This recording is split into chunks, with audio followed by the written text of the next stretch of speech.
নমস্কার বন্ধুরা, যাতা জব ভ্যাকেন্সি ইউটিউব চ্যানেলের পক্ষ থেকে তোমাদের সকলকে স্বাগতম। তো বন্ধুরা, আজ আমরা আলোচনা করব government of India ministry of railway recruitment বোর্ডের পক্ষ থেকে বের হয়ে একটি গুরুত্বপূর্ণ সরকারি চাকরির বিজ্ঞপ্তি নিয়ে।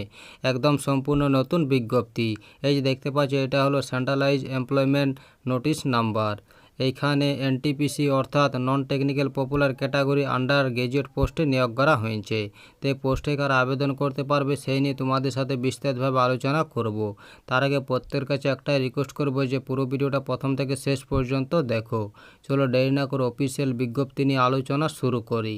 তো দেখো বন্ধুরা, অফিসিয়াল বিজ্ঞপ্তিটি ওপেন করে নিয়েছি। তো এখানে সবার প্রথমে তোমাদের বলি, নিয়োগটি করা হয়েছে government of India ministry of railway recruitment বোর্ডের পক্ষ থেকে। এই যে এখানে সেন্ট্রালাইজ এমপ্লয়মেন্ট নোটিশ নাম্বার দেওয়া রয়েছে CEN 06/2024। এখানে এনটিপিসি অর্থাৎ non technical popular category undergraduate পোস্টে নিয়োগ করা হয়েছে। এর মধ্যে রয়েছে commercial cum ticket clerk, trains clerk, account clerk cum typist, junior clerk cum typist, এই পোস্টগুলি এর মধ্যে রয়েছে। তো যদি তোমরা অ্যাপ্লিকেশন করতে চাও তাহলে তোমাদের এখানে অনলাইনের মাধ্যমে অ্যাপ্লিকেশন করতে হবে। এখানে অনলাইন অ্যাপ্লিকেশন শুরু হয়েছে 21শে সেপ্টেম্বর 2024, অর্থাৎ আজ থেকে অ্যাপ্লিকেশন শুরু হলো, যেটার শেষ তারিখ দেওয়া রয়েছে 20 অক্টোবর 2024। এই সময়ের মধ্যে তোমাদের অ্যাপ্লিকেশন করে নিতে হবে। এখানে অ্যাপ্লিকেশন করতে তোমাদের একটা অ্যাপ্লিকেশন ফি পে করতে হবে, সেটা তোমাদের 22শে অক্টোবর 2024-এর আগে অ্যাপ্লিকেশন ফিটি পে করতে হবে। এখানে অ্যাপ্লিকেশন করার সময় তোমাদের যদি কোনো ভুল হয়ে থাকে সেটা তোমরা কারেকশন করতে পারবে 23শে অক্টোবর 2024 থেকে 1 নভেম্বর 2024 এই সময়ের মধ্যে। চলো এবার দেখে নিই কোন পোস্টে কতকগুলি ভ্যাকেন্সি রয়েছে। তো এইখানে টোটাল ভ্যাকেন্সি রয়েছে 3445টি। এর মধ্যে কমার্শিয়াল কাম টিকিট ক্লার্কে টোটাল ভ্যাকেন্সি রয়েছে 2022টি। এই পোস্টে তোমাদের লেভেল 3তে ইনিশিয়াল পে দেওয়া হবে 21700। এখানে মেডিকেল স্ট্যান্ডার্ড নেওয়া হবে B2।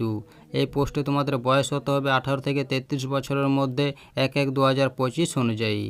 এখানে অ্যাকাউন্ট ক্লার্ক কাম টাইপিস্টে টোটাল ভ্যাকেন্সি রয়েছে 361টি। এই পোস্টে তোমাদের লেভেল 2-এ ইনিশিয়াল পে দেওয়া হবে 19,900। এখানে তোমাদের মেডিকেল স্ট্যান্ডার্ড নেওয়া হবে C2। এই পোস্টে তোমাদের এজ দেওয়া রয়েছে, এখানে বলা হয়েছে 18 থেকে 33 বছরের মধ্যে হতে হবে 1/1/2025 অনুযায়ী। এখানে জুনিয়র ক্লার্ক কাম টাইপিস্টে টোটাল ভ্যাকেন্সি রয়েছে 990টি। এই পোস্টে তোমাদের লেভেল 2-এ ইনিশিয়াল পে দেওয়া হবে 19,900। এখানে মেডিকেল স্ট্যান্ডার্ড নেওয়া হবে C2। এই পোস্টে তোমাদের এই যে বলা হয়েছে 18 থেকে 33 বছরের মধ্যে হতে হবে 1/1/2025 অনুযায়ী। এখানে ট্যান্স ক্লার্কে টোটাল ভ্যাকেন্সি রয়েছে 72টি। এই পোস্টে তোমাদের লেভেল 2-এ ইনিশিয়াল পে দেওয়া হবে 19,900। এখানে মেডিকেল স্ট্যান্ডার্ড নেওয়া হবে A3। এই পোস্টে তোমাদের বয়স হতে হবে 18 থেকে 33 বছরের মধ্যে 1/1/2025 অনুযায়ী। এখানে টোটাল ভ্যাকেন্সি রয়েছে 3445টি। এইখানে এজ লিমিটে বলা হয়েছে তোমাদের লোয়ার এবং আপার এজ লিমিট ধরা হবে 1/1/2025 অনুযায়ী। এখানে বলা হয়েছে তোমাদের বয়স 18 থেকে 33 বছরের মধ্যে হতে হবে 1/1/2025 অনুযায়ী। এছাড়াও এখানে বয়সের ছাড় দেওয়া রয়েছে। তো এখানে ওবিসি ক্যান্ডিডেটদের বয়সের ছাড় দেওয়া রয়েছে 3 বছর। এখানে SC/ST ক্যান্ডিডেটদের বয়সের ছাড় দেওয়া রয়েছে 5 বছর। এখানে এক্স সার্ভিসম্যান UR এবং EWS ক্যান্ডিডেটদের এখানে বয়সের ছাড় দেওয়া রয়েছে 3 বছর। এখানে এক্স সার্ভিসম্যান OBC ক্যান্ডিডেটদের বয়সের ছাড় দেওয়া রয়েছে 6 বছর। এখানে এক্স সার্ভিসম্যান SC/ST ক্যান্ডিডেটদের বয়সের ছাড় দেওয়া রয়েছে 8 বছর।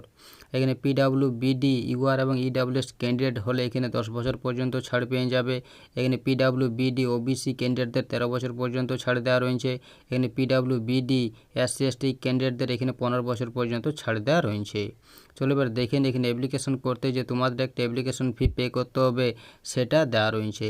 তো এখানে এক্সামিনেশন ফি দেওয়া রয়েছে UR OBC EWS ক্যান্ডিডেটদের 500 টাকা এবং এখানে PWBD female transgender ex serviceman candidate SC/ST minority community economical backward classes ক্যান্ডিডেটদের এখানে অ্যাপ্লিকেশন ফি দেওয়া রয়েছে 250 টাকা। এই ফিটি তোমাদের অনলাইনে যেমন debit card, credit card, net banking বা ইপের মাধ্যমে প্রদান করতে হবে। এই ফিটি পেমেন্টের শেষ তারিখ দেওয়া রয়েছে 22শে অক্টোবর 2024। এই সময়ের মধ্যে তোমাদের অ্যাপ্লিকেশন ফিটি পে করতে হবে। এখানে বলা হয়েছে এখানে তোমাদের CBT 1 পরীক্ষার পর UR OBC EWS ক্যান্ডিডেটদের 400 টাকা ফেরত দেওয়া হবে এবং এখানে CBT 1 পরীক্ষার পর PWBD, female transgender, ex serviceman candidate, SC ST minority community, economical backward classes ক্যান্ডিডেটদের এখানে 250 টাকায় ফেরত দেওয়া হবে। তো এখানে পোস্ট অনুযায়ী মিনিমাম এডুকেশন কোয়ালিফিকেশন দেওয়া রয়েছে। তো এখানে কমার্শিয়াল কাম টিকিট ক্লার্কে মিনিমাম এডুকেশন কোয়ালিফিকেশন দেওয়া রয়েছে। এইখানে বলা হয়েছে প্রার্থীকে 10+2 সিস্টেমে উচ্চ মাধ্যমিক পাস হতে হবে 50% নাম্বার নিয়ে, তাহলে পোস্টে আবেদন জানাতে পারবে। এবং এখানে SC ST পিডাব্লিউবিডি এবং এক্স সার্ভিসম্যান ক্যান্ডিডেটদের কোনো 50% নাম্বার লাগবে না, শুধুমাত্র উচ্চ মাধ্যমিক পাস করলে তোমরা এখানে আবেদন করতে পারবে। এখানে অ্যাকাউন্ট ক্লার্ক কাম টাইপিস্ট এবং জুনিয়র ক্লার্ক কাম টাইপিস্ট এই দুটি পোস্টে মিনিমাম এডুকেশন কোয়ালিফিকেশনে বলা হয়েছে প্রার্থীকে উচ্চ মাধ্যমিক পাস হতে হবে 10+2 সিস্টেমে 50% নাম্বার নিয়ে, এবং সঙ্গে টাইপিংয়ে প্রফেশনসি থাকতে হবে ইংলিশ এবং হিন্দিতে, তাহলে পোস্টে আবেদন জানাতে পারবে। এবং এখানে SC ST পিডাব্লিউবিডি এক্স সার্ভিসম্যান ক্যান্ডিডেটদের শুধুমাত্র উচ্চ মাধ্যমিক পাস করতে হবে এবং টাইপিংয়ে প্রফেশনসি থাকতে হবে ইংলিশ এবং হিন্দিতে, তাহলে পোস্টে আবেদন জানাতে পারবে। এখানে ট্যাক্স ক্লার্ককে মিনিমাম এডুকেশন কোয়ালিফিকেশনে বলা হয়েছে প্রার্থীকে উচ্চ মাধ্যমিক পাস হতে হবে 10+2 সিস্টেমে মিনিমাম 50% নাম্বার নিয়ে, তাহলে পোস্টে আবেদন জানাতে পারবে। এবং এখানে SC ST পিডাব্লিউবিডি এক্স সার্ভিসম্যান ক্যান্ডিডেটদের শুধুমাত্র উচ্চ মাধ্যমিক পাস যোগ্যতায় তোমরা এখানে আবেদন করতে পারবে। চলো এবার দেখে নিই কোন জোনে কতকগুলি ভ্যাকেন্সি দেওয়া রয়েছে। তো এখানে আহমেদাবাদ জোনে টোটাল ভ্যাকেন্সি রয়েছে 210টি। তো এখানে আজমিরে টোটাল ভ্যাকেন্সি রয়েছে 71টি। এখানে বেঙ্গালুরুতে টোটাল ভ্যাকেন্সি রয়েছে 60টি। এখানে ভোপাল জোনে টোটাল ভ্যাকেন্সি রয়েছে 58টি। এখানে ভুবনেশ্বর জোনে টোটাল ভ্যাকেন্সি রয়েছে 56টি। এখানে বিলাসপুর জোনে টোটাল ভ্যাকেন্সি রয়েছে 152টি। এখানে চণ্ডীগড়ে টোটাল ভ্যাকেন্সি রয়েছে 247টি। এখানে চেন্নাই জোনে টোটাল ভ্যাকেন্সি রয়েছে 194টি। এখানে গোরখপুরে টোটাল ভ্যাকেন্সি রয়েছে 120টি। এখানে গুয়াহাটি জোনে টোটাল ভ্যাকেন্সি রয়েছে 175টি। এখানে শ্রীনগরে জোনে টোটাল ভ্যাকেন্সি রয়েছে 147টি। এখানে কলকাতা জোনে টোটাল ভ্যাকেন্সি রয়েছে 452টি। এখানে মালদা জোনে টোটাল ভ্যাকেন্সি রয়েছে 12টি। এখানে মুম্বাই জোনে টোটাল ভ্যাকেন্সি রয়েছে 699টি। এখানে মুজাফরপুর জোনে টোটাল ভ্যাকেন্সি রয়েছে 68টি। এখানে পাটনা জোনে টোটাল ভ্যাকেন্সি রয়েছে 16টি। এখানে প্রয়াগরাজ জোনে টোটাল ভ্যাকেন্সি রয়েছে 389টি। এখানে রাঁচি জোনে টোটাল ভ্যাকেন্সি রয়েছে 76টি। এখানে সিকান্দ্রাবাদে টোটাল ভ্যাকেন্সি রয়েছে 89টি। এখানে শিলিগুড়িতে টোটাল ভ্যাকেন্সি রয়েছে 42টি। এখানে ত্রিভুবনাথপুরমে টোটাল ভ্যাকেন্সি রয়েছে 112টি। এখানে অল ওভার ইন্ডিয়াতে টোটাল ভ্যাকেন্সি রয়েছে 3445টি। তো এই ছিল এই নোটিফিকেশনের কয়েকটি গুরুত্বপূর্ণ পয়েন্ট। ভিডিও ভালো লাগলে অবশ্যই লাইক করো এবং আমাদের চ্যানেলটাকে সাবস্ক্রাইব করে অবশ্যই আমাদের সাপোর্ট করো। আর ভিডিওটা সম্পূর্ণ দেখার জন্য তোমাদের সকলকে অসংখ্য ধন্যবাদ।